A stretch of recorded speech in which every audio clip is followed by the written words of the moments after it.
Esse episódio tem um oferecimento de Cutelaria Simo, perfeito em todo lugar, e Precisão Aeroagrícola, sua aplicação em boas mãos. Agro e prosa, apresentação Divino Ronaldo. A minha entrevistada de hoje fala direto de Mojimirim. É Kellen Zavarizi, gerente de serviços técnicos da Novos. E nós vamos falar sobre o sucesso da avicultura. E esse sucesso depende da qualidade da carne. Nesse momento um pouquinho turbulento de gripe aviária, eu acho que é um assunto muito pertinente. Kellen, como é que você está? Tudo bem? Bem, e você, como é que tá? Excelente. Agora, só não estou melhor porque a gente fica naquela expectativa, né? O que vai acontecer nesse país nos próximos dias, semanas, meses?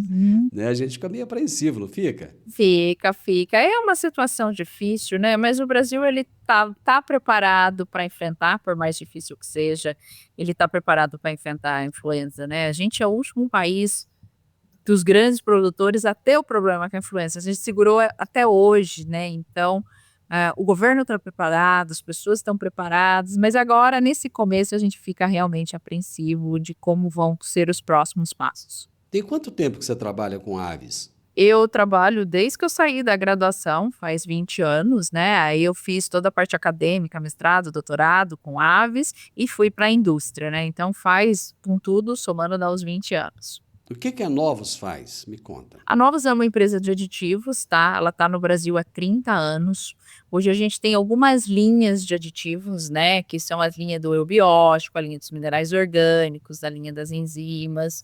Então a gente leva para a indústria de produção de carne, de frangos e de suínos, né? Tecnologias que vão auxiliar na produção dos animais, na nutrição, né? Que a gente trabalha diretamente com nutrição de aves e suínos. Qual a importância da nutrição nesse momento agora que a gente está vivendo, nessa turbulênciazinha? A nutrição é sempre importante, né? É um dos pilares que fortalecem a avicultura, né?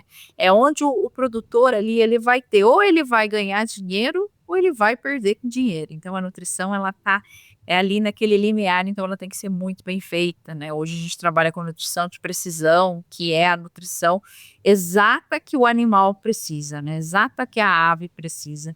E nesse momento, a gente tem que continuar com essa nutrição de qualidade, né? Com ingredientes de qualidade, levando alimento de qualidade para as aves, né?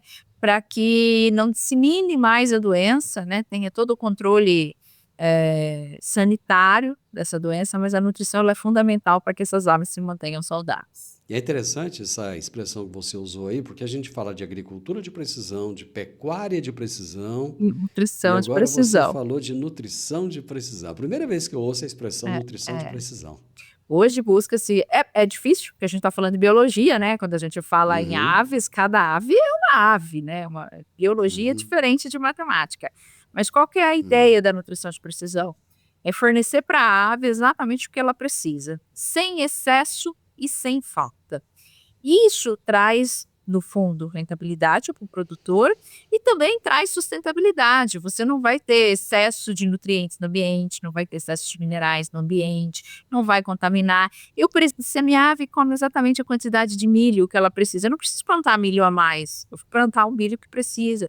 Então, você tem a sustentabilidade em toda a cadeia, quanto mais preciso você é na sua nutrição das suas aves. E suínos também, mas aves está mais adiantado nesse processo. A gente fala muito aqui da melhoria da qualidade da carne bovina brasileira e já falamos algumas vezes também a respeito da melhoria da qualidade da carne suína brasileira.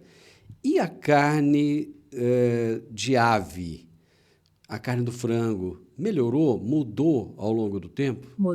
Mudou. Aquele frango caipira que a nossa avó fazia, hoje ele é outro. Bom! Nossa Senhora! Bom, mas se era uma carne gordinha, né? Magrinha, Dura! Hoje não. Hoje a gente tem um frango que produz muita carne, uma carne extremamente saudável, né? A gente fala que carne de frango é das mais saudáveis do mundo, né? Então, essa produção da carne, e fora que o Brasil, ele é um dos maiores produtores, ele é o terceiro maior produtor e o primeiro maior exportador de carne de frango. A gente tem um respeito internacional nessa área que é incrível, incrível. Os outros países respeitam o Brasil nessa produção. Então a gente produz com muita qualidade, não é fácil, mas produz com muita qualidade e o consumidor ele pode comer com toda a tranquilidade do mundo, que ele está comendo uma carne saudável, bem produzida, sem contaminação. Então ele tem na mão dele uma proteína barata, que hoje se a gente for pensar a carne do frango é barata e muito saudável, né? Então o consumidor ele está em vantagem de ter o Brasil como um dos grandes produtores. E é muito interessante que cada 10 frangos no mundo, 4 vêm do Brasil. Então a gente está como a gente é uma referência mundial em produção de carne de frango. Nós estamos bonitos na foto e muita gente não sabe. Semana passada eu fui numa E fazenda. muita gente não sabe. Eu fui numa fazenda semana passada e eu estava conversando com um senhor de 62 anos de idade. E ele magrinho, assim, até atlético e tal, né? Eu falei, nossa, o senhor está bem, pela idade, saudável e tal. E ele falou, porque eu não como isso, eu não como aquilo, eu não como carne de frango, porque é só hormônio, aquilo lá é puro hormônio. Isso é fato ou isso é mito? Isso é mito, total. Total. E é um mito que dissemina, o pior que é isso, é um mito que a gente tem que bater na tecla assim, frango não tem hormônio, tá? Por que ele cresce? As pessoas acham que o frango tem hormônio porque o pessoal que vai na academia toma hormônio e cresce, né? Por que o frango cresce? O frango, há muitos anos, né, de 20 anos para cá, vem fazendo melhoramento genético. Então, o que as empresas de melhoramento genético fazem? Ela pega o maior frango, cruza com a fêmea maior e vai selecionando para ter frangos que cresçam rápido e com bastante carne, que a gente precisa da carne do frango, né? Então, por isso que o frango cresce muito rápido com bastante carne. É tudo melhoramento genético. Não tem hormônio, isso é mito. A carne do frango é muito saudável. Aí a gente vê uns memes, nanazinha, não pode comer que tem hormônio. Não, gente, eu dou risada. Adoro. E aí uma coisa simples, o hormônio, o hormônio, ele tem que ser injetável. Você não toma hormônio pela boca. Uma produção de frango tem milhões de frangos. Você vai pegar um por um para dar hormônio para eles, entendeu? Então, assim, é um mito que é difícil de disseminar. Impressionante de derrubar esse mito. Mas é mito. O frango é extremamente saudável. Que bom saber disso, porque eu adoro a asinha do frango. Eu acho que a carne, uma das Eu coisas que eu mais como é frango. Por que a qualidade da carne é considerada um fator estratégico para o sucesso da avicultura moderna?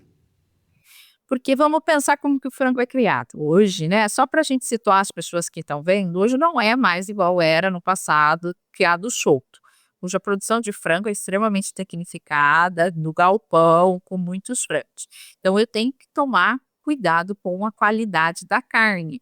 Por quê? Porque ela pode, durante o processo, sofrer um arranhão, né? Ter alguns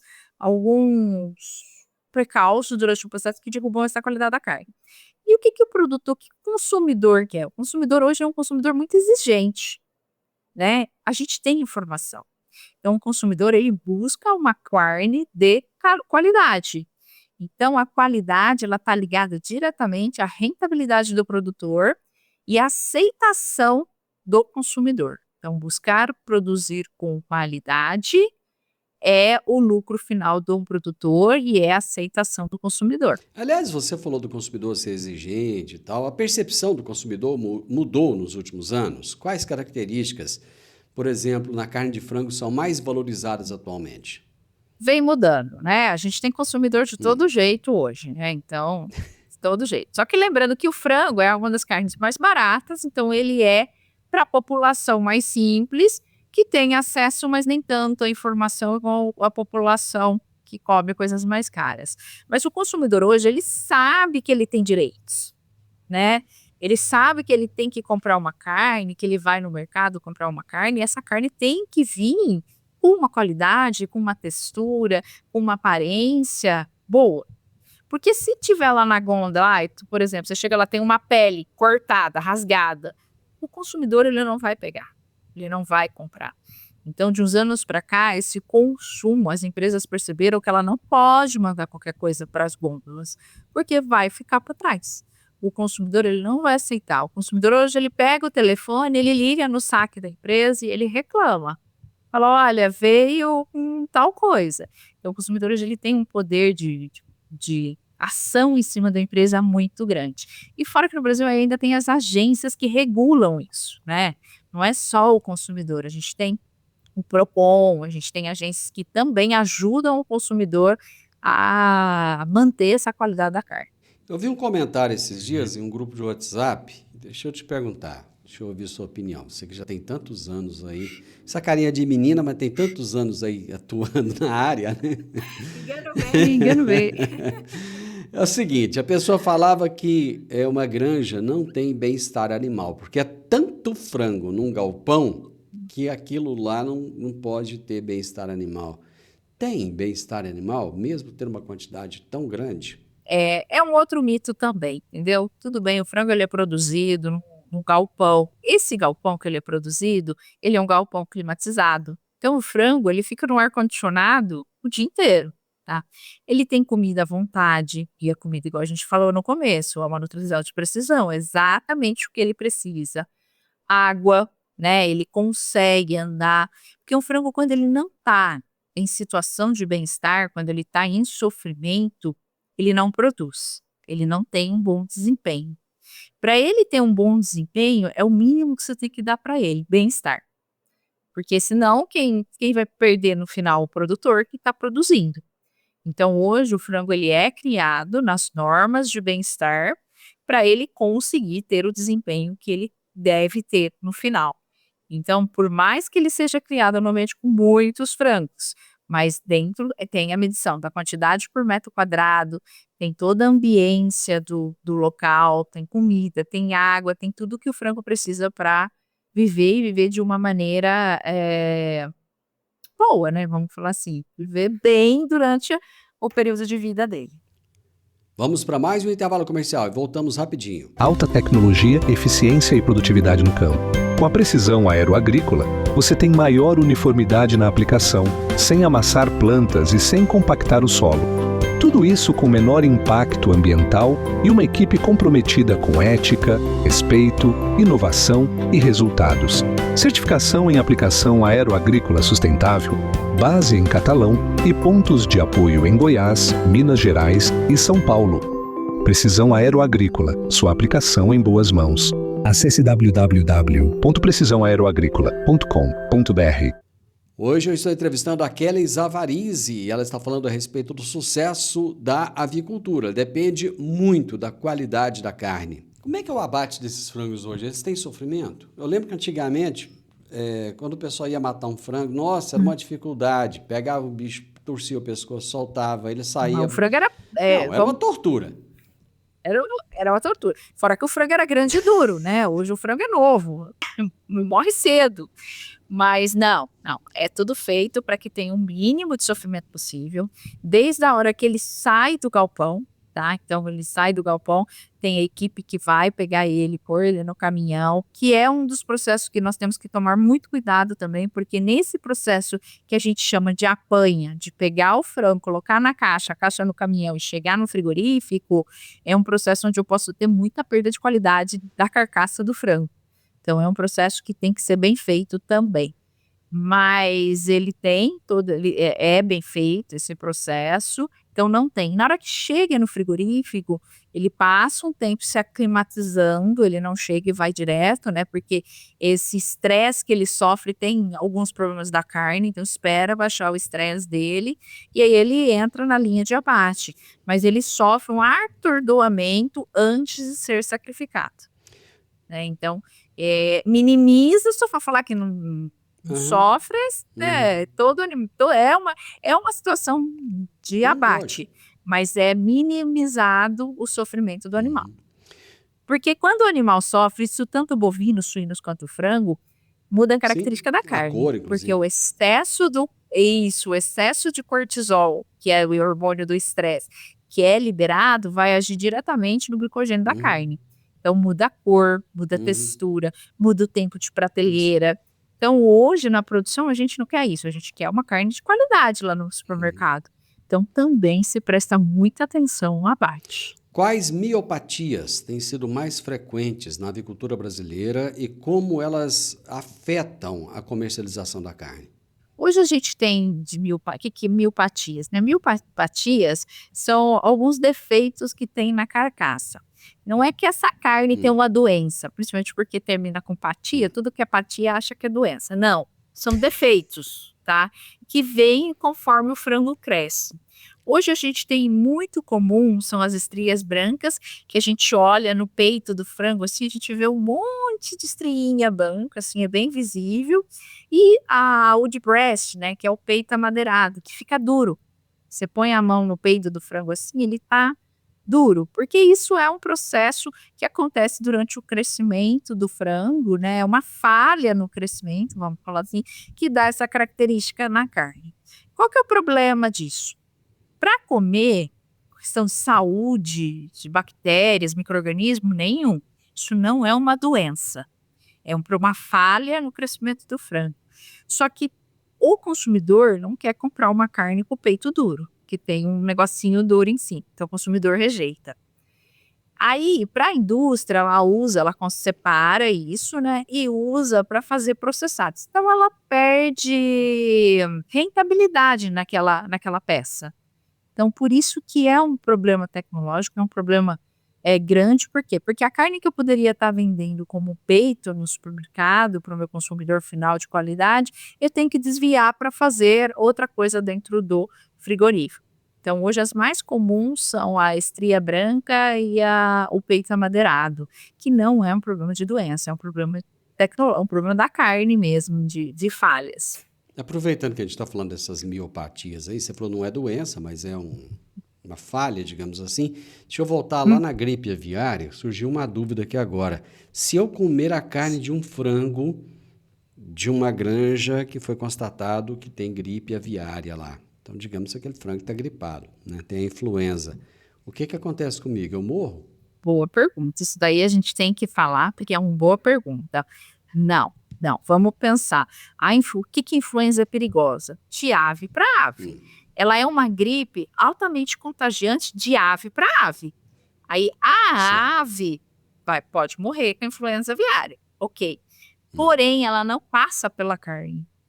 Então, você pode consumir a carne normalmente, né? Carne, ovos, o consumo é normal, porque não vai passar via carne. O problema da influenza aviária é pros animais, para as aves, porque aí o produtor vai morrer muitas aves, ele vai ter problema, porque é uma doença que dissemina muito rápido. Só que pro ser humano que consome não tem problema nenhum. Existem alguns relatos de pessoas, né, que pegaram a influenza de aves, mas foram pessoas que estavam dentro do galpão trabalhando com os frangos. Não existe relato de transmissão de ser humano para o ser humano e de transmissão de carne para o ser humano. Isso não existe. Então, o consumo de carne continua normalmente. A gente tem que conter a influenza aviária pro plantel, porque é uma doença que pode disseminar o plantel se não for contida. Mas em questão de consumo de carne, o consumidor ele continue comendo normalmente. Eu lembro que quando eu fazia colégio agrícola, no segundo ano tinha a disciplina de avicultura e deu um probleminha lá com a nutrição dos frangos. Houve um desequilíbrio lá, faltou alguma coisa, não sei se foi milho, o que foi, enfim, deu um desequilíbrio. E deu canibalismo, e os frangos comiam uns aos outros. Aí eu lembrei agora, quando você falou aí da nutrição e tal, do equilíbrio, me veio aquela imagem na cabeça. Hoje é muito difícil ter canibalismo, só se tiver alguma falha na produção de ração, né? Porque é a falta de alguns minerais, e aí a galinha começa a bicar a outra para pegar aquele mineral que está faltando, né?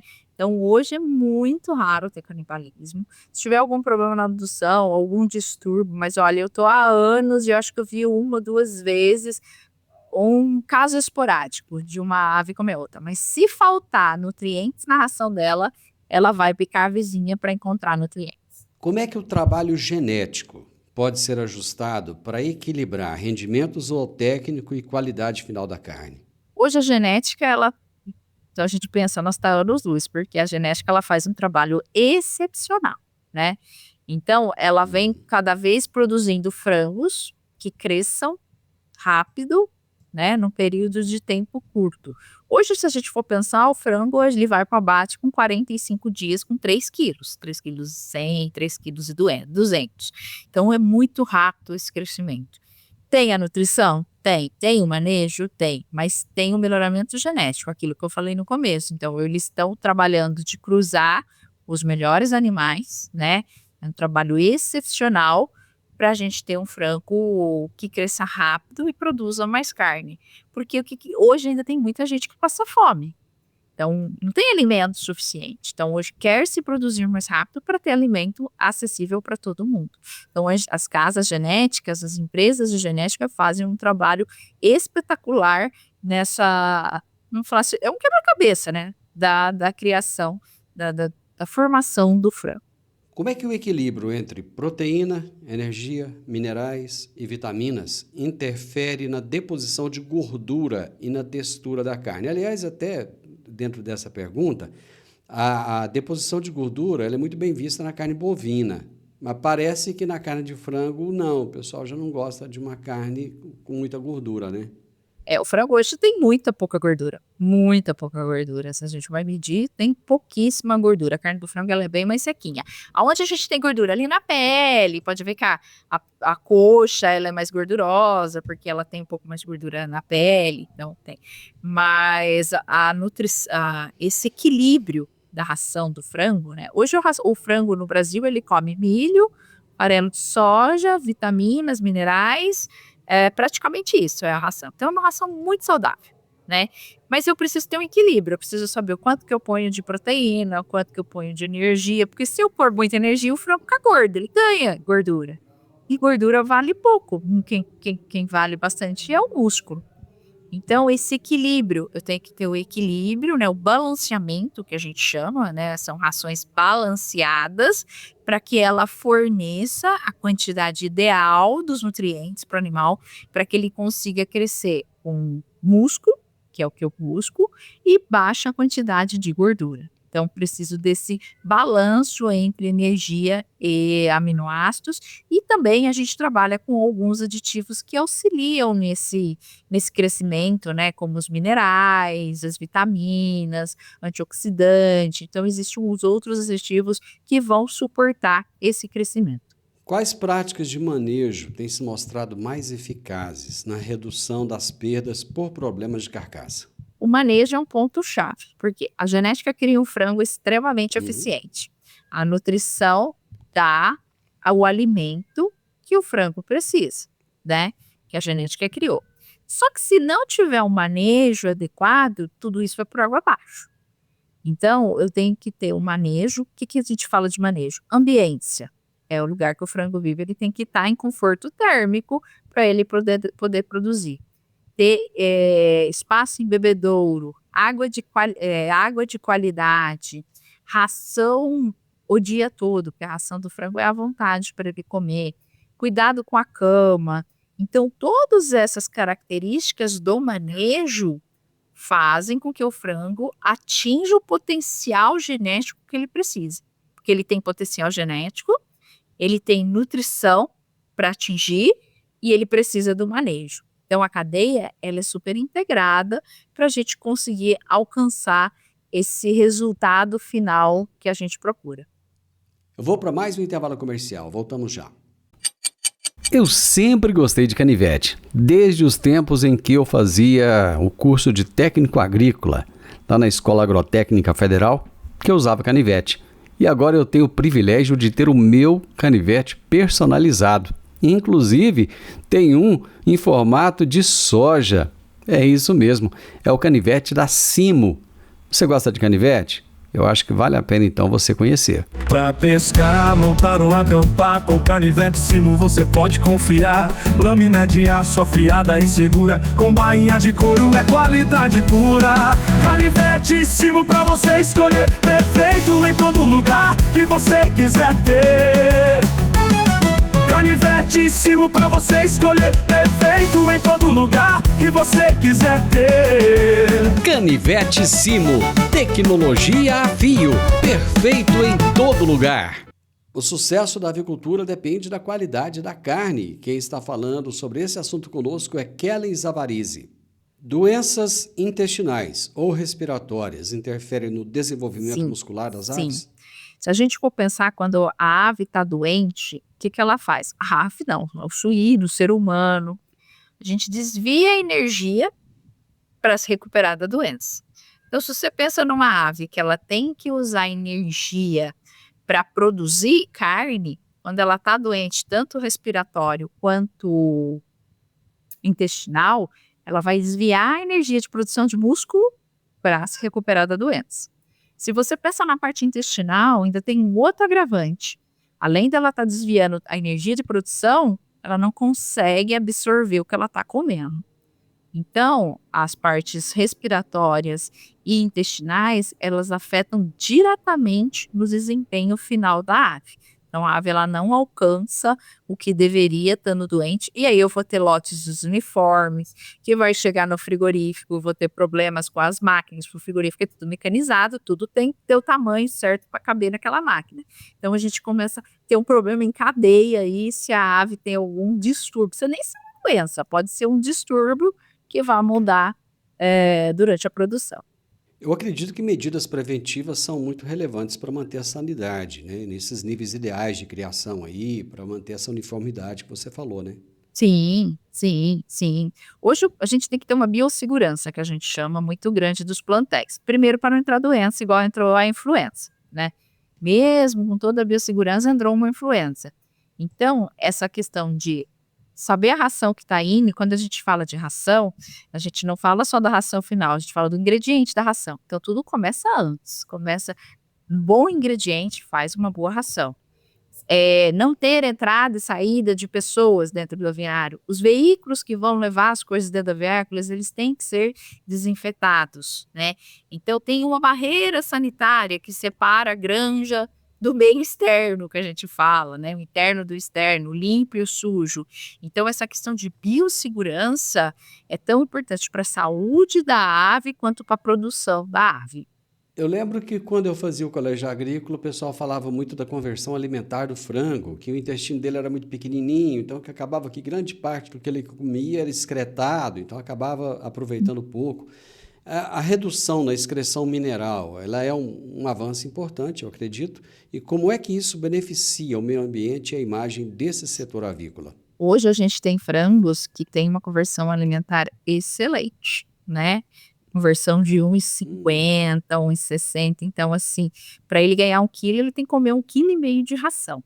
É muito eficiente, muito eficiente. Como é que era antigamente isso? Antigamente era 1,90, né? 2, ele tinha que comer 2 quilos de ração para ganhar 1 quilo. Hoje ele foi melhorando, melhorando, melhorando e tem a tendência de melhorar mais aí. Então, se ele come 1,50 kg, ele já ganha 1 quilo de ração. Então, a conversão alimentar hoje ela é muito eficiente. Além de ter uma conversão alimentar eficiente, a gente precisa excretar menos para o meio ambiente, né? Porque hoje se preocupa muito com sustentabilidade, tem que se preocupar mesmo. O nosso mundo não dá para trocar, não dá para mudar de planeta, então a gente tem que se preocupar. Quando a gente fala, por exemplo, dos minerais orgânicos, eles têm uma alta biodisponibilidade. Então o animal ele vai comer uma quantidade menor de mineral, né? E vai excretar uma quantidade menor de mineral. E vai ter a mesma eficácia de quando ele come um mineral inorgânico, por exemplo, ele come uma quantidade maior, excreta uma quantidade maior. Então, pensar na excreta do animal é muito importante, pensando em não contaminação de solo, não contaminação de água. Na Europa, alguns minerais, eles já têm um limite estabelecido por lei, porque usaram tanto, que contaminaram o ambiente. Então, hoje não pode usar mais. No Brasil, a gente ainda não tem esse problema, mas a gente já está pensando em usar quantidades menores para excretar menos. E além da gente pensar só na excreta, na contaminação do ambiente, a gente tem que pensar que os minerais, de onde ele vem? São minas, são extrações, que também não é muito ecologicamente correto. Por mais que seja bem feito, a gente acaba destruindo um pouco a natureza. Então, se a gente está aproveitando esse mineral melhor, comendo menos, excretando menos, também a gente pega menos no ambiente, né? Então, a extração mineral diminui. Por quê? Porque eu aproveito melhor aquele mineral que o animal come. Então, a sustentabilidade ela é uma cadeia, né? Várias várias fases são afetadas. Mudou o perfil, então, da cama de frango? A cama de frango mudou o perfil. Hoje ela tem menos minerais. Ela é boa ainda para adubação. Não pode dar para bovina, proibido por lei. Isso não pode, porque aí tem problema de doença sério. Mas para adubação, fazer uma compostagem, fazer adubação com a cama, ela continua sendo excelente. Tem regiões do Brasil que a cama vale mais que o frango, né? A gente brinca, né? Na real. A gente brinca que a cama vale mais, porque os produtores querem produzir cama, não querem produzir frango. Tem algumas regiões do Brasil. Não todas, mas tem algumas que é bem cara a cama. Porque a cama, para adubação, ela é excelente. Você falou que de cada 10 frangos consumidos no mundo, 4 são do Brasil, né, e que a padronização da carne é um fator decisivo para a exportação. Como é que a Novos tem trabalhado esse aspecto junto aos seus clientes? Hoje a Novos tem no mercado tecnologias, né, a gente chama de ferramentas, que vão auxiliar o produtor a produzir um frango com mais qualidade. Tá? Então, fazem parte dessas ferramentas os minerais orgânicos, que é muito importante para produzir uma carne de qualidade, ter menos arranhões, mais firmeza da pele, né? Quando a gente fala do zinco, por exemplo, o zinco ele é fundamental para a qualidade da pele. Então, hoje a gente trabalha com alguns minerais que auxiliam nesse processo. E além desses minerais, dessas ferramentas, a gente também tem assistência técnica, né? Da própria equipe da Novos, né? Que é formada por doutores, e também de professores. Hoje a gente tem parcerias com muitos professores, muitos consultores, que trazem informação para o cliente. Porque esse sucesso não depende de um produto. Não existe ainda um pozinho milagroso que você vai pôr e vai resolver os problemas. Não existe.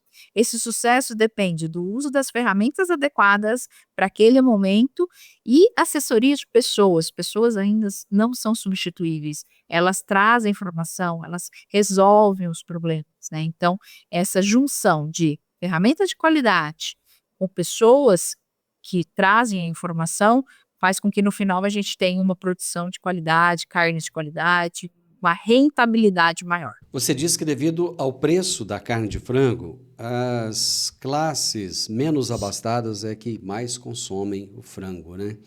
Existe uma diferença nas exigências de qualidade entre os mercados interno e o mercado externo? Como é que o produtor pode se preparar para atender esses dois mercados? Tem uma diferença de qualidade, tá? Os mercados, porque qual que é a diferença? Quando a gente exporta, né? O Brasil é um grande exportador. Os mercados externos são muito exigentes. Eu falo que eles não fazem, mas eles vêm aqui e cobram para você fazer, entendeu? É desse jeito. É bem assim que a gente viaja, conhece outros lugares e a gente vê casa de ferreiro espeta de pau, né? É bem assim. Mas eles cobram e eles pagam. Então, as empresas que exportam têm que produzir do jeitinho que eles querem, se quer exportar para eles. Tem mercados que pagam muito bem. Então, as empresas, elas produzem para aqueles mercados e investem para produzir para aqueles mercados. Só que eu falei, hoje o Brasil ele é tão tecnificado para frango, ele é tão desenvolvido, que mesmo o mercado interno não tem essa exigência tão alta em qualidade como o mercado externo, o produto interno tem uma qualidade altíssima, né? Ele pode não ter assim, o pé do frango tem que vir de tal tamanho, com o dedinho certinho, pode não ter isso, mas o pé do frango que é vendido no Brasil tem qualidade, né? Então, por quê? Porque como ele está fazendo produtos de excelente qualidade para exportar, não é que ele vai fazer os outros ruins, os outros também vão estar em excelente qualidade. Então, apesar de ter as diferenças, a qualidade interna ainda é muito boa também. Eu já entrevistei aqui o pessoal do mercado halal e eles têm uma exigência, meu Deus, tamanho, não. Aí é um frango para cada pessoa, não pode ser grande, é pequenininho. Isso, mas se paga, eles exigem, mas eles pagam. Porque se não pagar não tem como produzir, ainda fica caro. Quanto maior a exigência, mais você tem que pagar. O que nós podemos esperar para o futuro da produção da carne de frango no Brasil em termos de inovação, em termos de exigência, de qualidade? Então, eu vejo que o futuro tem muito a ver com a inteligência artificial, tá? A inteligência artificial, ela tá chegando para auxiliar, ela não vai roubar o trabalho de ninguém, ela vai te auxiliar, porque é muito rápido, né? Você pede uma coisa, se você dá as informações, você tem o cruzamento das informações, E isso vai fazer com que o Brasil ainda cresça mais, né? Porque a gente vai usar a inteligência artificial para poder auxiliar nos processos, por exemplo, qualidade de carne, qualidade de carcaça. É uma pessoa que olha no frigorífico, poderia ser uma máquina que olhasse e medisse, né? Dá para fazer isso. Então, eu acho que quando a gente tiver uma inteligência artificial mais adiantada, a gente ainda vai ter muito benefícios com isso. E vejo que isso é o futuro. Vai ter que aprender a lidar com ela, querendo ou não. Kelly, obrigado. Aprendi muito com você hoje. Relembrei meus tempos de colégio agrícola, de aulas de avicultura, que eu adorava. E foi muito bom saber que a nossa avicultura evoluiu tanto que a gente pode ter orgulho desses 4 frangos em cada 10 que são consumidos lá fora e que tem o peito verde e amarelo. Obrigado! Sim, de nada. Até mais. Obrigada. Até mais. Gente, eu conversei com a Kelly Zavarizi, que é gerente de serviços técnicos da Novos. E nós falamos sobre o sucesso da avicultura que depende da qualidade da carne, em especial nesse momento tão desafiador. O podcast Agro e Prosa tem o objetivo de falar do agronegócio de forma fácil, simples e descomplicada.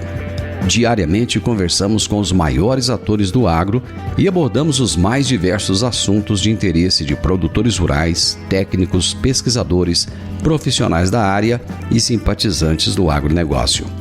Se você gosta do nosso podcast, então você pode nos ajudar. É muito simples. Basta seguir-nos nas principais plataformas de streaming e também no YouTube.